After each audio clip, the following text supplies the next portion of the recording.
Good evening, everyone, and welcome to tonight's program. My name is Molly Dubin, and I am the curator at the Jewish Museum Milwaukee, and I am very excited about tonight's program, which is called At the Service of the People, Mural Art, Politics, and the New Deal. And we are offering this program in connection with our current exhibit, Brother, Can You Spare a Dime? Jewish Artists of the WPA. So just a little bit of housekeeping before we get started here. We ask for your patience with any technical glitches that may happen. There is a chat button at the lower portion of your screen. If you're having any trouble, we ask that you use the chat function to let us know, and we will do our best to assist you. We also ask that you submit any questions for our presenter via the chat function, as well as we will be having a Q&A after our program. Also, for the best experience possible, we recommend that you view this in the speaker view format, and you can check for that at the top of your screen. If you're seeing kind of a Brady Bunch situation, that's gallery view, and we recommend that you switch to speaker view. I know that many of you have already donated for this evening's program, and for that we thank you. If you have not and you are able, we ask that you do, as it helps us to continue to be able to offer enriching programs such as the one that we are bringing to you this evening. So with that, it is my pleasure to introduce our speaker for this evening. Raoul Diehl is senior lecturer at the Peck School of the Arts at UW-Milwaukee, where he teaches about American art and culture.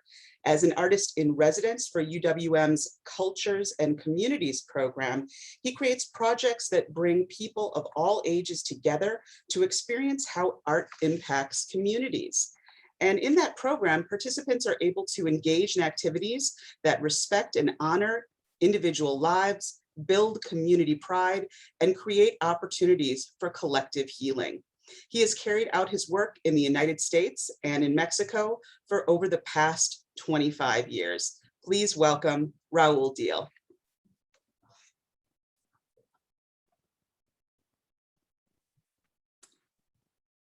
Good evening, everybody.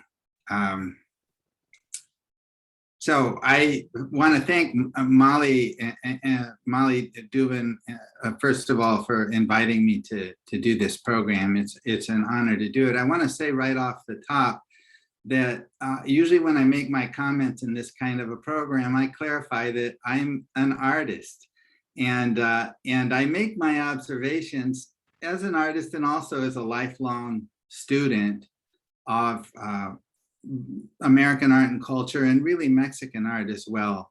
I spent quite a bit of time in Mexico in my life. I lived there for 15 years, and I did my graduate work in Mexico City. So I was inspired by all of the murals. Many of the things that I'll show you tonight, I've actually seen and interacted with. So again, it's a joy to be with you.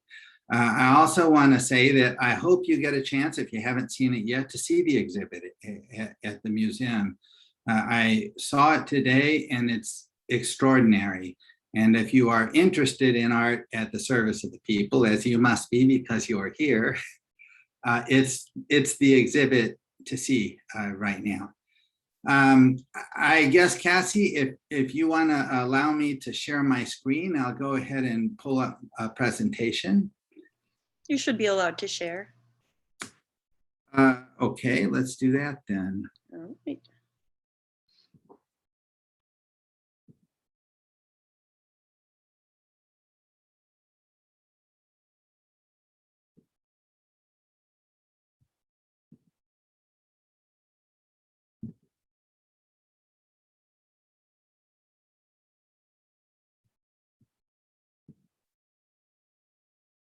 Okay, I think we're in good shape. All right, so the title is Art at the Service of the People, Mural Art, Politics, and the New Deal. And I'm going to start off talking about art in Mexico. And we'll start speaking about the work of Diego Rivera. I want to mention that the muralists were the three muralists that I'm going to speak about: Diego Rivera, Jose Clemente Orozco, and David Alvaro Cicados were scholarly types, and they were highly trained. Diego Rivera spent actually the bulk of the revolution in Europe, in Paris.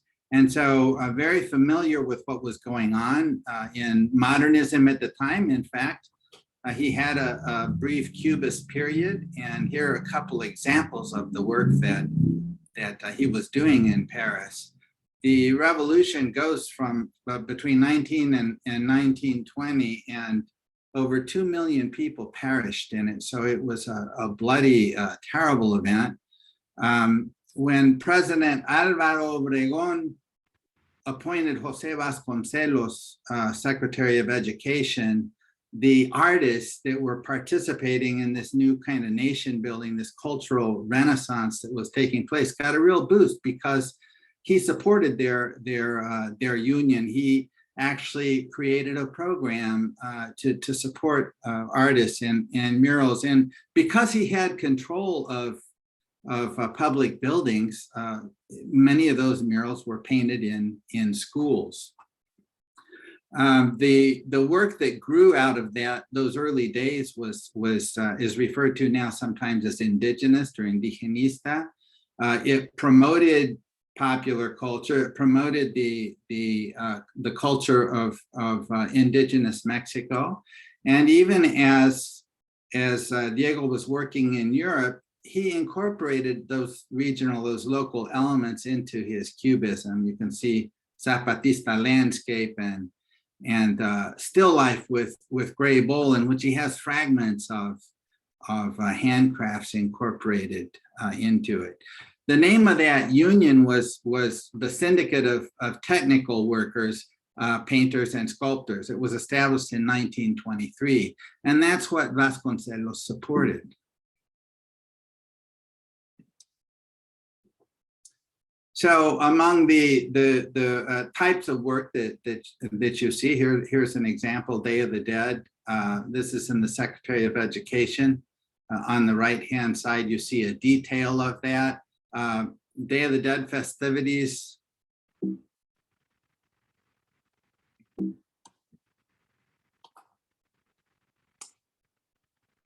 Fiesta of the Corn Harvest. It was an agrarian revolution. So, of course, the agrarian Mexico is represented in a lot of the murals. In addition to muralism in Mexico, as a result of the revolution and really the support of the artists who were indigenous, they established a school of painting of art called the Escuela Mexicana, or the Mexican School. So if you were a gallery artist in Mexico for the next 30 years, you were selling your work and it was being distributed, it tended to look something like this. There were elements from Mexican popular culture, from indigenous Mexico, that were elevated in that work.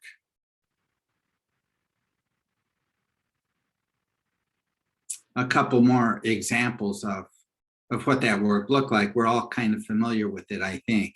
So stylistically, it's similar. They look like fragments from the larger murals. So word got around that Mexico was undergoing this artistic cultural revolution, and American artists started traveling to Mexico, and a number of them spent time there. Edward Weston, for instance, the great photographer, and Tina Medotti, who was initially his assistant and actually later stayed on in Mexico, had very different approaches. And Medotti was much more influenced by the politics of the atmosphere in Mexico at the time, and so her work was very political. Painters, among the painters that went down was this fellow George Biddle. And Biddle was an important painter, but he was really important in helping to establish, or really to plant the seed in the mind of his friend, President Roosevelt. he writes a letter to him in 1933, and he urges him to start a mural making program. And he's certain that it will be good for the goals that Roosevelt has. And I'll just read to you a short quote that explains his perspective. He tells his friend, "The younger artists of America are conscious as they have never been of the social revolution that our country and civilization are going through. They would be eager to express those ideals in a permanent art form if they were given the government's cooperation. They would be contributing to and expressing in living monuments the social ideals you're struggling to achieve. And I'm convinced that our mural art with a little impetus can soon result for the first time in our history in a vital national expression." And Roosevelt Biddle writes the letter. He doesn't know what's going to happen. And to his surprise, Roosevelt accepts. He's intrigued. And he pilots a couple of programs. He starts off with a 6-month program that's called the PWAP, Public Works of Art Program. It was part of his idea of putting people back to work. And so in that program, there were 37,050 artists that were hired. They create over 15,000 works of art, and 700 of those were murals. It was tremendously successful. You had artists out of work. They were put to work. The Federal Arts Project, which is the one that followed that, a second larger effort, and that actually operated between 1935 and 1943, so it had a good run as part of the WPA. And in that one, they produced 2,500 murals in schools and in libraries and a lot in government buildings, and actually there are quite a few of those in Wisconsin. And so this tremendous support for the arts really grows out of the Mexican model. It also spawns a new interest because the reality of the United States, the US society, was different than the Mexican society. The political goals that were promoted in the murals differed as well. And we'll talk a little bit about American scene painting a little later on in the talk, sometimes referred to as regionalism.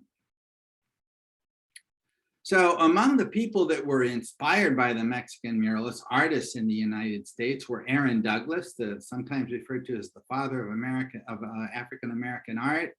And just as had been so in Mexico during the Harlem Renaissance, you had a similar outpouring of cultural activity that included not just artists, but it included writers, it included theorists, and there were often journals that came out both in Mexico and the United States that were illustrated by artists to accompany these social movements, these cultural movements. And Aaron Douglas illustrated a number of those. Aaron Douglas was important as a teacher too. He taught for many years at Fisk University. You can see that the themes that he took up in his work had directly to do with rewriting American history to include the Black experience of the range of it, including slavery.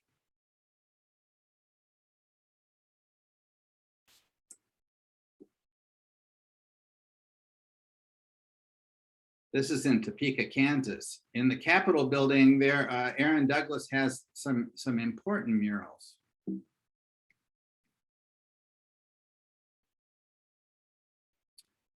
So you had the programs that were instituted by Roosevelt, but then you also had direct visits from the artists who came to the United States to take commissions, oftentimes with large companies.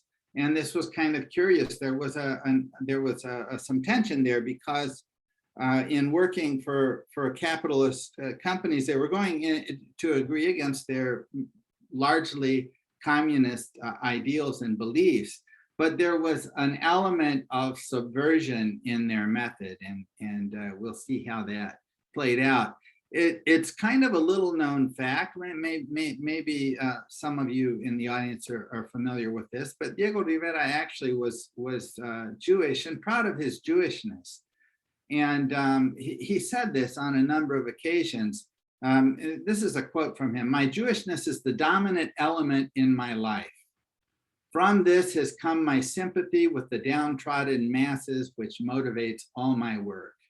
And of course, he famously brought Leon Trotsky to Mexico, also Jewish, where he actually lived with him and his wife, Frida Kahlo, almost until he was assassinated. In terms of Rivera's Jewish heritage, he also says this: "My father told me that my great-grandfather used to be an Italian Jew." So the name Rivera, he says, is from Italy. The real name was Rivera Sforza. And all the people in Italy who have this name are Jewish. On the other hand, I remember much more about my grandmother. My grandmother was a Portuguese Jewish by the name of Inés da Costa. And it was often, in fact, Frida Kahlo herself claimed Jewish heritage, which has actually been largely discredited, because during the time that she was participating in all these social movements, she was also very anti-fascism. And of course, this was the time of Nazism. I do want to talk a little bit about Frida Kahlo, and I won't, I think you're familiar with why she's so important today. She's kind of an icon in Chicanx circles. She really has had a huge impact on the Mexican American population and culture and artists in the United States. But she accompanied Diego on his travels when he went to New York City. For instance, this is some of the work that she did. My dress hangs there in New York, and you can see the nostalgia for Mexico represented in her dress. Of course, she suffered greatly during her life, and she was in New York for 3 years with Rivera, and she was there during the painting of the Rockefeller mural, which we'll talk about in a moment. She met him very young, and her work is, instead of being indigenous, it had elements of indigenous Mexico in it, but it was very much also about healing from a terrible accident that she had early on in her life. You can see why she would be so admired by the Chicanx artists. Self-portrait along the borderline between Mexico and the United States. And of course, that's the reality that, Mexicans face in the United States, even today. She spent her last years actually, much of that time infirm in her bed, and she had a mirror installed up there. She loved to paint. You can see her reflection in the mirror painting on her cast. So let's get back to Diego Rivera. One of his first commissions, I believe his first commission actually, was from Edsel Ford in Detroit. And so he goes to Detroit. He's fascinated in workers. But he sees workers as the salvation of the world, a very socialist idea, not as company wage slaves. So in the work of Rivera, you see that it is the men that are running the machines and not the other way around. And so he's interested in several things. He's interested in the idea of promoting the worker and the working class. But he's also interested in he's trained as a modernist, and he's very interested in the forms that you see in machinery and in these man-made items. At this time, the idea was that men, through machines, workers were going to save the world.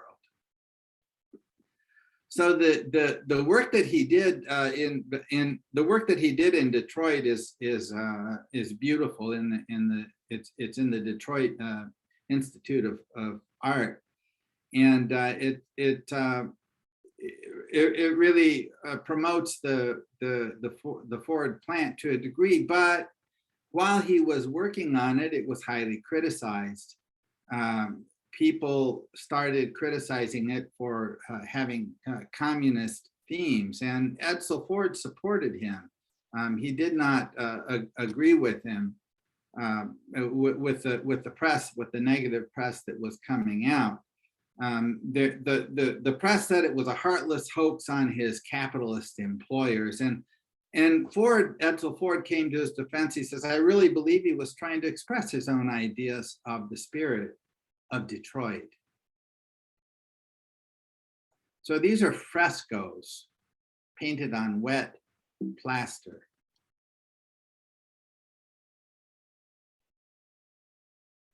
Rivera painted also at the New Worker School in New York City.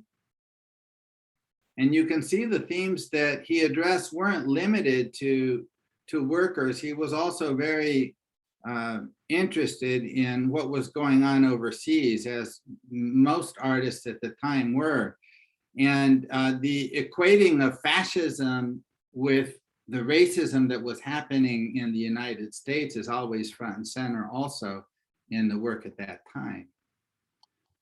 So this is one of the most interesting stories about Rivera's time in the United States, the RCA building fresco. And it was a mural that had been commissioned by Nelson Rockefeller. And Rockefeller sets out this grandiloquent theme. It's man at the crossroads with hope and high vision to the crossing of a new and better future. And Rivera couldn't resist. So he takes it and he starts working on it. And this is in 1933. On April 24th, the New York World Telegram publishes an article. And the headline of the article is "Rivera paints scenes of communist activity and John D. Jr. foots the bill." So on May 3rd, also of that same year, Rivera transforms a sketch of one of the labor leaders into a portrait of Vladimir Lenin. And Rockefeller asks him to remove it, but he refuses. He offers a compromise. He says, "I'll paint." He says, "I'll replace or I'll include another portrait of an American hero of your choice." He actually suggests Abraham Lincoln, but Rockefeller isn't pleased with the offer. So everybody was in on this event, on this conversation, and E.B. White, the writer E.B. White, wrote a poem that was published in the New Yorker, and it's worth listening to. I'm going to go ahead and read you the poem. He says, "I paint what I paint what I see, I paint what I think," said Rivera. "And the thing that is dearest in life to me in a bourgeois hall is integrity. However, I'll take a couple of people drinking and put in a picture of Abraham Lincoln. I could even give you McCormick's Reaper and still not make my art much cheaper. But the head of Lenin has got to stay, or my friends will give me the bird today. The bird forever. It's not good taste in a man like me," said John D's grandson Nelson, "to question an artist's integrity or mention a practical thing like a fee. But I know what I like to a large degree. Though art I hate to hamper, for 21,000 conservative bucks, you painted a radical. I say shucks. I never could rent the offices, the capitalistic offices. For this, as you know, is a public hall and people want doves or a tree in hall. And though your art I dislike to hamper, I owe a little to God and Grandpa, and after all, it's my wall. We'll see if it is," said Rivera. So that's the poem. So on May 9th of that year, 12 uniformed security officers come in and they hand Rivera a check for $14,000. That's what's due on his $21,000 fee. And the letter told him he was fired.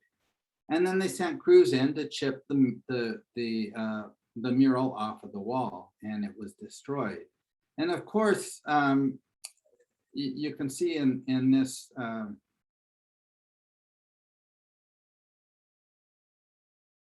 this detail the head of Lenin that was so controversial. So Rivera offers to paint this mural for free on any public building that'll accept it. And of course, nobody wants to touch it. So he goes to Mexico and he ended up painting it in Mexico. This is the one he painted, Palacio de Bellas Artes. And he called it then Man Controller of the Universe. And you can see the communist themes front and center. And he actually, here is the central And in piece. its final version, science is central, workers are central. And then he gets one last jab in at the Rockefeller family. And if you look below the upper propeller on the left-hand side, you can see John D. Rockefeller, Nelson Rockefeller's grandfather, pictured just below syphilis germs painted on the propeller. So that's the story of the Rockefeller mural, and it's a story that you know, it comes up from time to time, and it's been coming up recently because of all the censorship issues that in public art that we're experiencing. I'd like to talk a little bit about Orozco, another one of the Mexican artists that influenced artists in the United States. Orozco goes to work in California first, Pomona College, and he does this image of Prometheus, and there's a kind of a correspondence between Prometheus and Quetzalcoatl, who is the Aztec god. In the Mediterranean myth, Prometheus is given the fire of knowledge and freedom to humankind, and so he's chained to a rock, and he has this sentence like he's going to be chained to a rock, and his liver will be pecked at by a vulture for all eternity. So you can see this very expressionist style. Well, Jackson Pollock, it turns out, went to visit this mural when he was a young man. He was very interested in the work, and Jackson Pollock was one of the American painters that ends up being influenced by the Mexican artist. First Orozco, you can see this is the flame, and it has a kind of a similar, you can see the expressionist influence that from the work of Orozco, who he admired greatly. Pollock, of course, studied originally with Thomas Hart Benton, who was a muralist himself, and they would have coincided in New York at the New School for Social Research, with working with Benton and also the work of Orozco later. This is Orozco's American Civilization at Dartmouth College from 1932, and you can see the arrival of Quetzalcoatl, who is the Aztec god or deity, and the arrival and the departure. And in the Quetzalcoatl myth, he becomes human for giving knowledge to humans. He has a human face. Some other images from that mural that Orozco did. A lot of times the work that they did was biting the hands that fed them, and this was true of Orozco's work as it had been with Rivera's. So the gods of the modern world, kind of questioning the knowledge that is held in books. I believe that mural is outside of the library as well. And then on the bottom, Migration of the Modern Spirit. The third of the muralists that actually worked in the United States and was very influential, very controversial, was Cicados. And so here you can see this famous self-portrait of Cicados from 1945. Cicados was interesting because he was the most revolutionary of the three artists. He actually carried out an assassination attempt on Trotsky because he was because Cicados was a Stalinist. But he arrives to America in 1932, and he first works on a mural at the Schoenhardt Institute of Art, and it was called Workers' Meeting. And it portrays a gathering of white and black people. And so the interracial theme was not popular. In fact, it didn't last long before it was was quickly painted over. And then later the mural was, I'm sorry, this one wasn't painted over. A wall was erected to hide it, and then it was later destroyed. The second project was called Tropical America. And this was recently, I think in 2012, the renovation was complete. It doesn't look like the curator's rendition, but it too was controversial. It was whitewashed within a year after it was painted because of what onlookers thought of as such a controversial theme, this depiction of Christ as an Indian. And it was the Getty Museum that footed the bill for that renovation. So Cicados also goes to New York, and he ran workshops in New York, and many American artists participated in those. And a lot of those were just learning how to make posters, for marches and that sort of thing. But they were also learning how to paint, and he was a very innovative painter. And Jackson Pollock famously attended some of those workshops. Rivera sometimes would put his canvas or put his painting surface on the floor and pin it down and splatter paint. And of course, Pollock becomes known for that later on. So I told you I'd speak just a bit about American scene painting. And the reason that that's important is because it was part of the WPA art programs. There were three muralists that sort of prevail in the history books, although there were many regionalist painters. And the three of them were John Stuart Curry, Thomas Hart Benton, and Grant Wood, and they were all associated with the state. And it happens that John Stuart Curry was Wisconsin. This is Lion Storm. You can see the themes in these paintings had very much to do with an elevation of the sort of American grid of the heartland. So this was a kind of a conservative movement, really. This was the kind of thing that Roosevelt was interested in doing, promoting the ideals of American painters in the heartland. But they wanted him to be more political in his work. And so at one point, Reeves Lewenthal, he's the director of the Associated American Artists Gallery, urges him to adopt this theme. He says, the farmers of the nation will be enslaved if we are defeated and come under the Nazi yoke. And Curry was adamant. He said, farmers are exerting all-out effort, working 70, 80 hours a week. With patriotic, courageous Americans, it seems doubtful whether it's strategic or desirable to use fear as a motive, et cetera, et cetera. He refuses. His work remains very much about the Midwestern landscape and the ideals of the American heartland.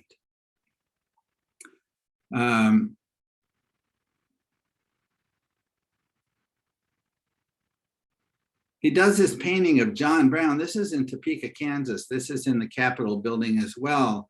And so in addition to the idea that they would paint the reality of the Midwest and the heartland, they also began becoming interested in folk tales as a way to elevate American culture as well, and not just John Stuart Curry.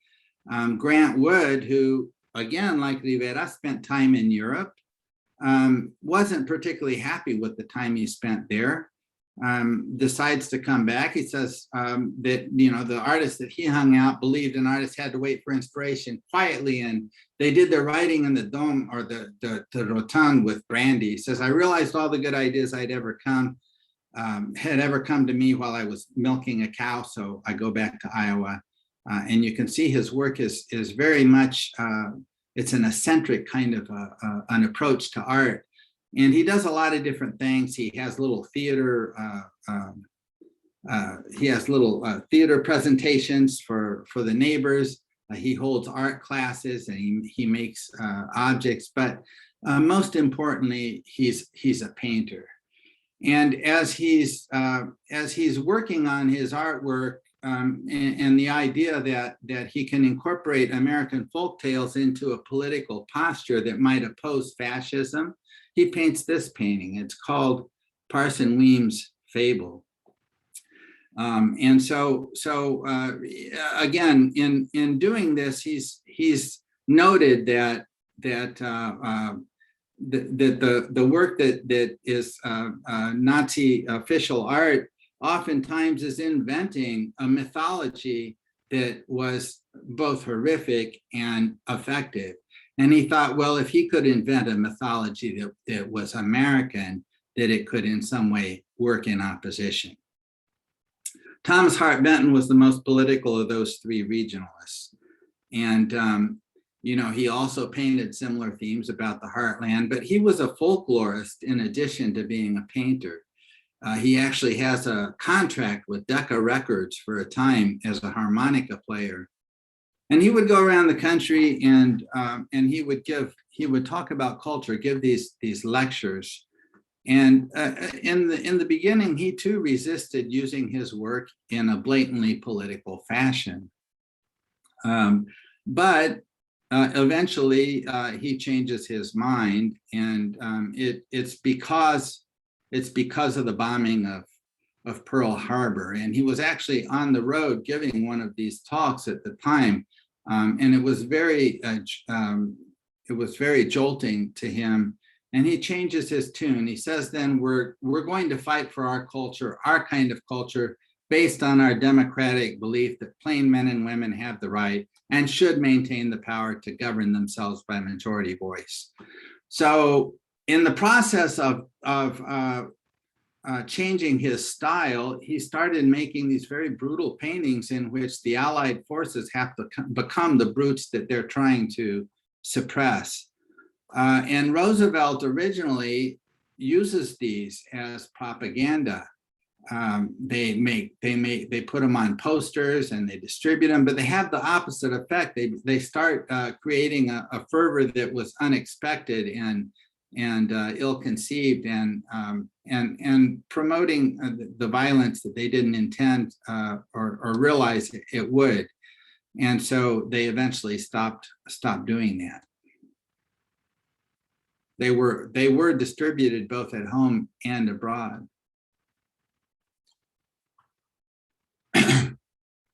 So benefiting from these these government programs, in addition to the work by the regionalists, were some social realists that were working in the spirit of the Mexican painters as well, tackling social issues. And Ben Shahn is one of those artists who both benefited from the programs, both as a painter and as a photographer. He worked for the for Roy Stryker and the Farm Securities Administration to photograph rural poverty. But this series of paintings about it's called The Passion of Sacco and Vanzetti, was really very directly related to the narrative style of the Mexican painters. Of course, Sacco and Vanzetti were Italian anarchists, and they were, most people think, wrongly accused of murdering a paymaster in Bainbridge, Massachusetts, and they were convicted and executed in 1927.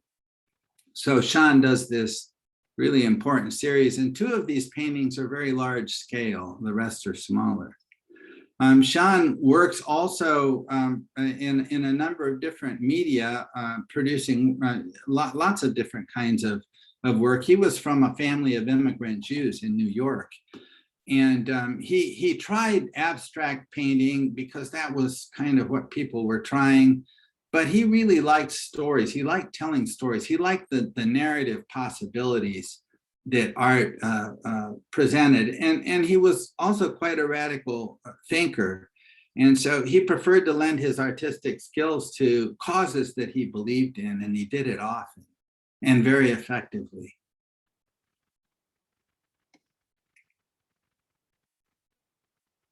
Sometimes in a poster format.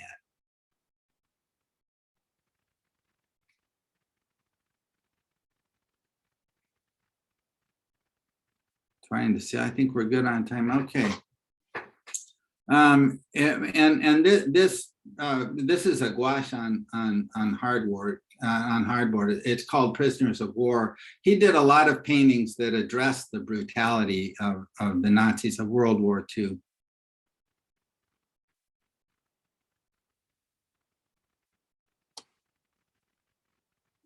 So this sense of social realism permeates all of Sean's work, whether he's working as a photographer, you can see on the bottom, or whether he's working as a painter.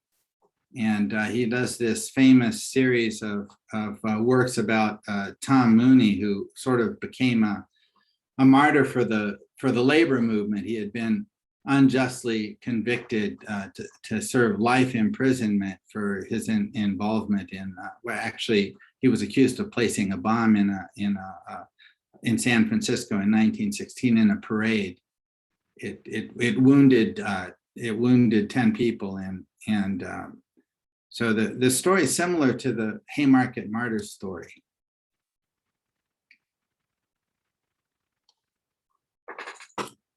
So all of this is happening on the East Coast and in the Midwest, but on the West Coast, there's also a strong muralism movement that's being promoted largely by Victor Arnautoff, but not solely by Arnautoff. And maybe the most famous result of the work of these artists is in the Coit Tower fresco murals. And I want to talk about Arnautoff because he was actually directly, he was Rivera's assistant. He actually went to Mexico to work with Rivera on the paintings in the National Palace that you can see on the left-hand side. And during that time, Rivera left to do another project and put Arnautoff in charge. And this is where he really acquires his technical grit and some of the interests that he can later so skillfully carry out as a muralist in San Francisco. And this mural is dear to me because when I studied art in Mexico City, I lived right down the street from the National Palace, right between the National Palace and the Templo Mayor, which were the Aztec ruins. And I used to visit this mural all the time. I found it so inspiring. If you see the entire mural, and maybe some of you have, it winds around and through the halls of the National Palace, and it's simply incredible. And it's one of the things that inspired me to think about how art can serve to rewrite or to present a version of history that's just and change the narrative. And it certainly wasn't lost on Arnautoff either. Actually, this is a piece from the Coit Towers. In 1934, San Francisco artists lobbied for this job, and it was actually funded by the Public Works of Art project. And they got it, and there were a whole bunch of artists involved. I think there were 26 local muralists, and some of them were women. 4 of those muralists were also had also worked with Diego Rivera. And I like this. This is an interest. There are 2 interesting things happening, and maybe some of you have found them already, but there's a thief over here that's just picking a pocket. And then if you look in the back, there's this accident that's happened.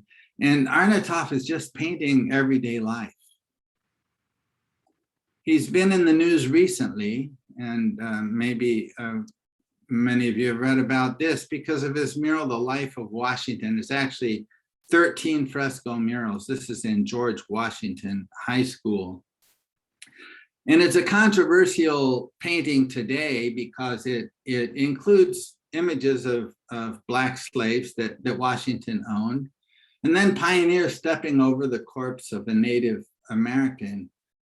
Arnautoff was a radical artist, and he did the mural.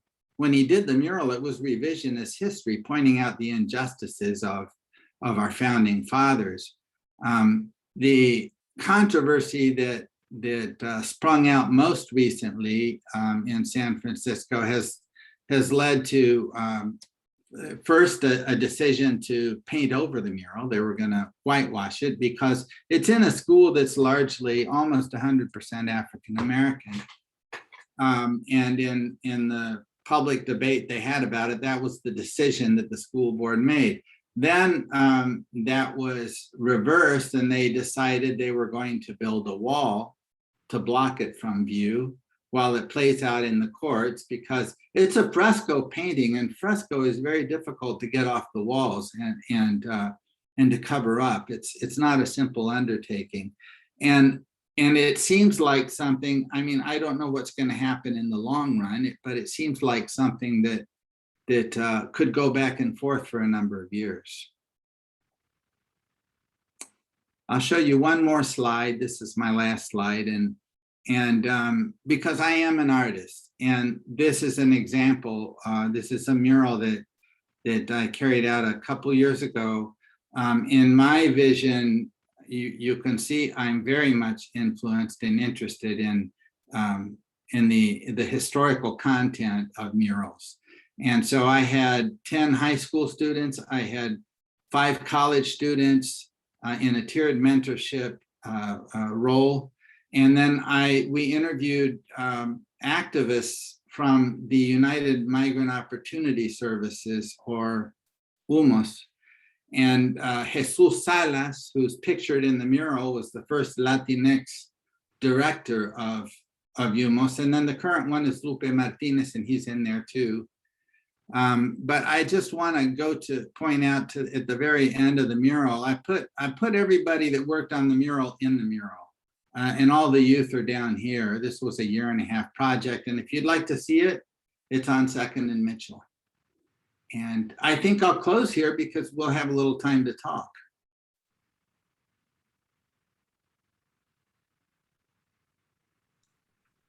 Wow, that was absolutely amazing, Raul. Okay, so let's see here. Can I get out of this? I'm going to stop sharing my screen. Yeah, you just did. Yeah. Oh, so good. Excellent. So if people have some questions, I know Raul would be happy to answer any questions that anybody might have. Wow. Okay, everyone, you just did such a, complete job of speaking to everything. No one has questions. So I have a question. Well, actually, let's see. Okay, so Cassie can get in here first. And that actually was one of the things I was interested in asking your thoughts on, in terms of looking, to particularly, in the cancel culture and looking at, some of these revisionist, history pieces, or, what are your thoughts on covering up, or, painting over, or, destroying some of these murals, these historic murals, in terms of the narratives that they speak to? So, I mean, I can open up. I foresaw that question. One of the things that I've been thinking about is it's an indication of how powerful and threatening art can be, and how it really does have the potential to shake things up and create polemic and discussion around important issues. In my view, the George Washington mural issue, I feel like people ought to know that history. That was a rewriting of history as it's taught in the schools. And I think that I'm conscious of people telling me if they're offended by images. I'm very attentive to that, because I don't have any reason to doubt that, and I think we do have to be respectful. But the enemy in that mural was slavery, was genocide. That's what it was pointing out. So I don't think it should be covered up. And I think that the polemic around it is great. I think that it's making us talk in new ways. And if we were going to talk about the removal of Confederate statues, I don't oppose that. And I think it's a very different kind of an issue. It's not that those statues need to it's not erasing history. It's correcting who we honor for their historical deeds. And I think that that's a positive step. I would agree. Okay, so we actually have a specific piece question here, wondering if you've seen the Curry mural dedicated to vitamins in the biochemistry department building at UW-Madison. And thoughts about, it looks like you're looking that up there. Wondering about the interesting way that it considers food. I'd like to hear something else about that. I haven't seen that mural, and I'm going to make it a point to visit it when I go there. It's about vitamins, and it's in the biochemistry department. I do think that food justice as a topic for public art is important today, and so I'd like to see that, to see how that might weave into the conversation. Okay, well, now the questions are just, filling up the box here. So we have a request for you to tell us a little bit more about the UMOS mural, so about the United Migrant Opportunity Services mural, and getting a little bit more into the themes, kind of, as the narrative goes from left to right. Sure. Should I share my screen to do that? Maybe that would be useful. Sure, if you want to pull that up again. Okay, so, if you look to well, first of all, Jesus Salas was the person that connected us to 10 Latinx leaders in UMOS that participated in all the movements. This happens to also be a history of Latinx activism in Milwaukee, because that's what UMOS was. They were organizers. They were labor organizers, actually. So the migrants come to the state of Wisconsin actually after World War I, or during World War I, to work in the tanneries originally. And then, throughout the years, for different reasons, the agricultural workers actually start coming a little bit later, but Jesus Salas, who was from a family of migrants, arrived in the 60s, I believe. And so he started organizing in the migrant camps. He was just 19 or 20 years old. So you see the arrival of the migrants on the left-hand side. You see the march that Jesus leads to from Watoma to Madison. And this happened in the late 60s. And they're asking for better wages and for the right to organize in camps, because on the farms, because the farmers wouldn't let them hold meetings. And so they hold this famous march. You see a big sun in the middle, and that was something that one of the students came up with. And Isa Castro, she actually is now painting murals in Milwaukee. It's a beautiful thing.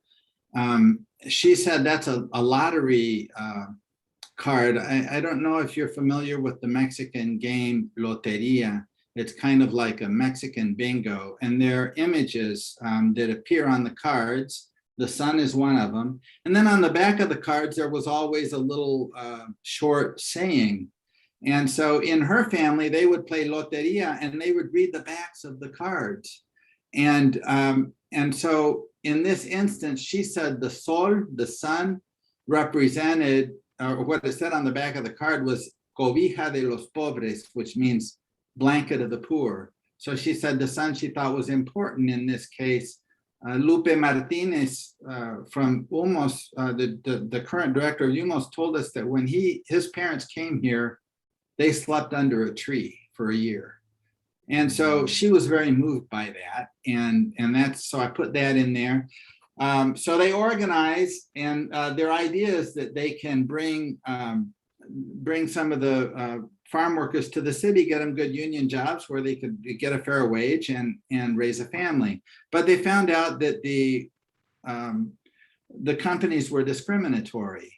And so they organized in the breweries and the tanneries and the police department, all of those, not just for Latinx access to jobs, but also for people for minorities, what they then called minorities. So they got that, but then they found out that they couldn't get the good jobs because they weren't educated. So they organized at UWM a takeover of the chancellor's office. And so as we move to the right, you see this happening. This is the takeover of the chancellor's office because he won't meet with them. And out of that, they get the Spanish Outreach Institute, which was intended actually in the beginning to bring people into the academy, into UWM. At the time, you could fit all the Latinx students around one table. There weren't more than 12. So in these interviews that we're having with the activists, all of the high school students are present. So it's fascinating. And then Mexican Fiesta. Oh, so so the different people that we learned about are also, some of them are in the mural. This is an interesting thing. When you're doing this kind of work, you're going to put somebody in and you're going to leave somebody else out. And you can't tell the full story. So I always emphasize that this is one story that we could tell. But Graciela de la Cruz, who's the lady over here right here, was the first director of bilingual education in the state of Wisconsin. She started it. So we have this bilingual education poster up here. Mexican Fiesta. And Mexican Fiesta was important according to Jesus because in Mexico, it's not just a party. They understand the value of the political currency that spectacles have.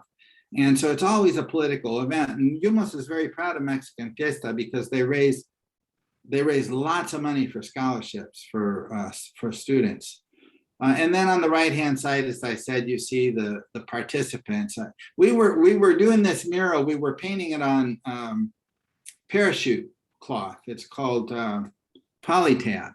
So we could do it indoors, and then it's adhered to the side of the building. So I'm doing this whole thing, and I've got the kids working there, and I have, I mean the youth, and I have to have them doing the different things that they like, that they're good at.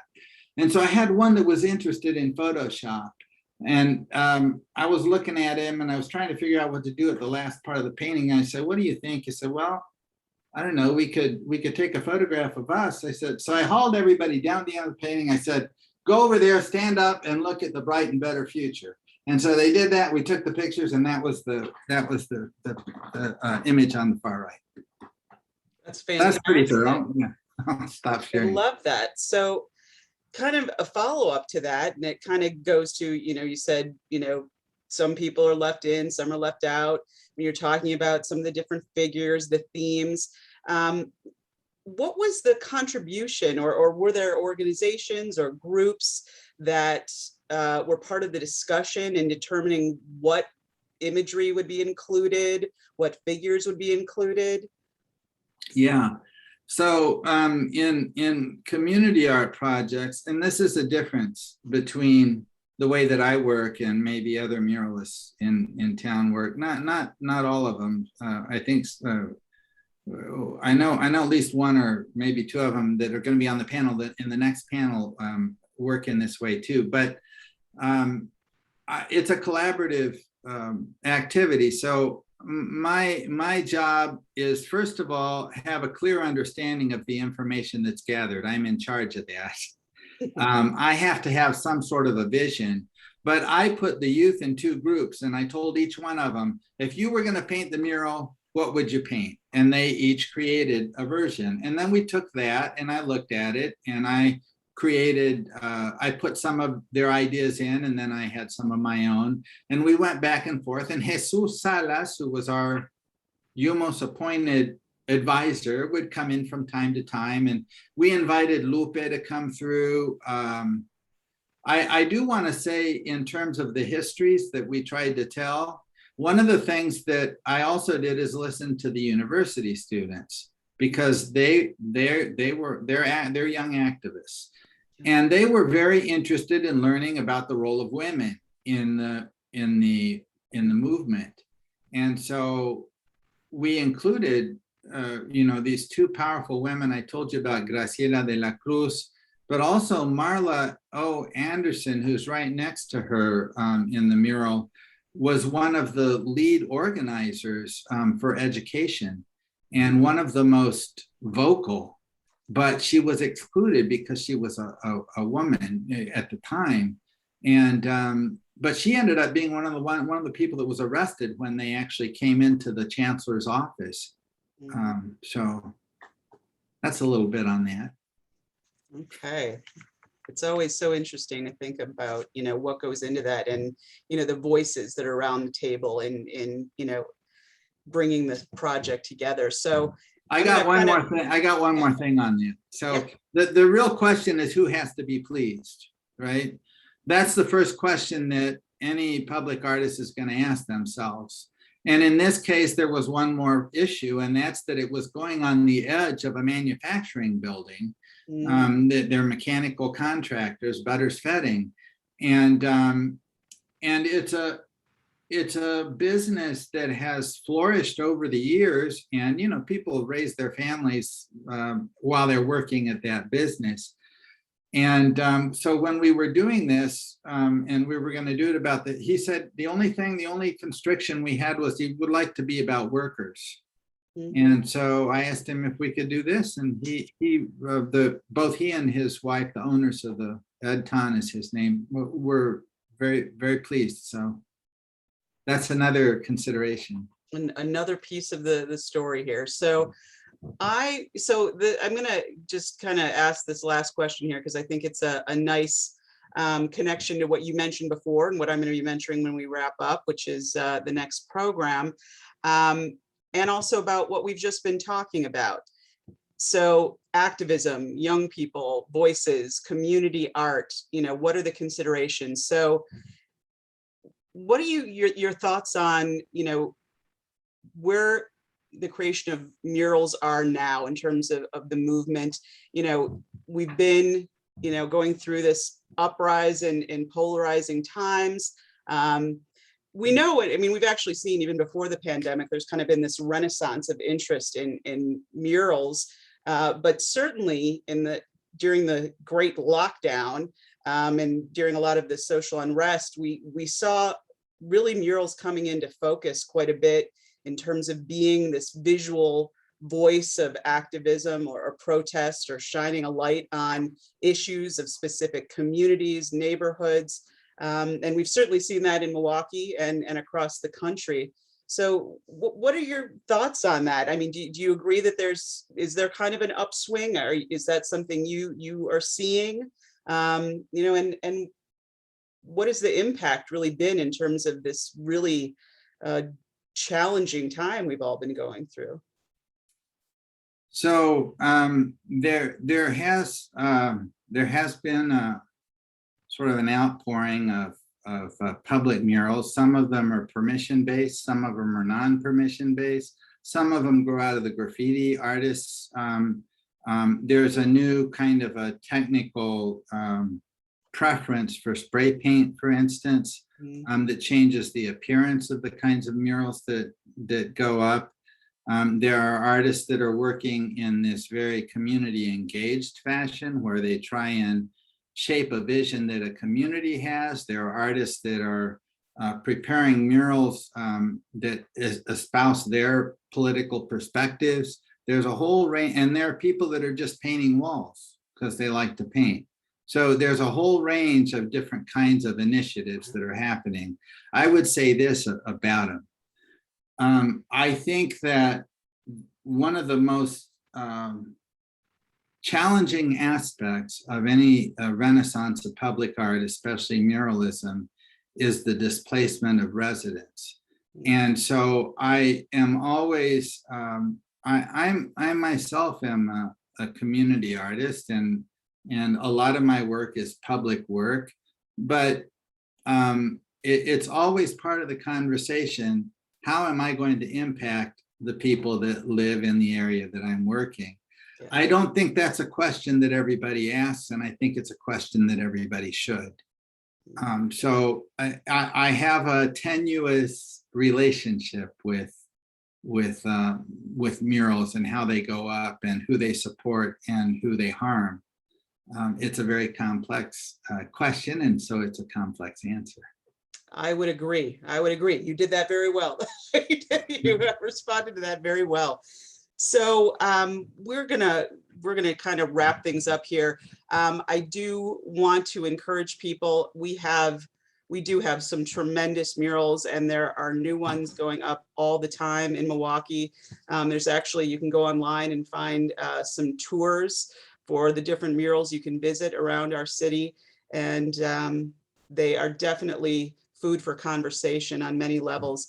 Also just wanted to mention, someone put in the chat a link to a mural in Chicago about Jewish workers and laborers.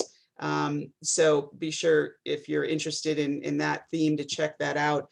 So as Raul mentioned, I want to give a little plug for the next part in this kind of double, two-part series here. So we are actually going to have a chance to speak with some of our other contemporary muralists here in Milwaukee. So on Tuesday, August 24th, 7 p.m., again, it's a virtual program. It's called Wall to Wall: How Mural Art is Changing in Milwaukee's Cityscape. And the moderator is actually going to be Stacy Williams-Ing, who is the founder of Black Cat Alley. Some of you may be familiar with. It's a great kind of mural corridor, kind of behind the Oriental and Ma Fisher's.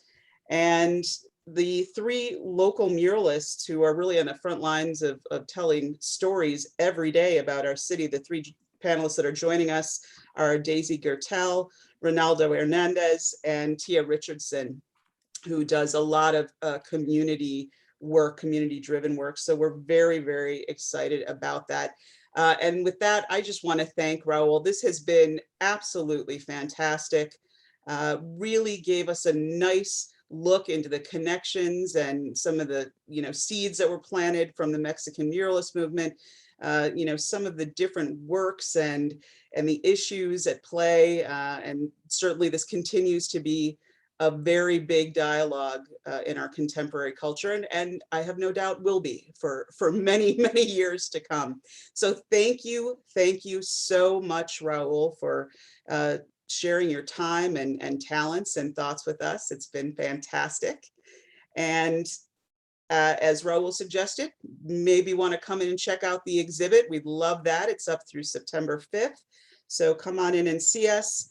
And thank you all so much for being with us this evening and for being part of this interesting and certainly resonant discussion. So thanks, everyone. Have a great night. Thank you all. Good night.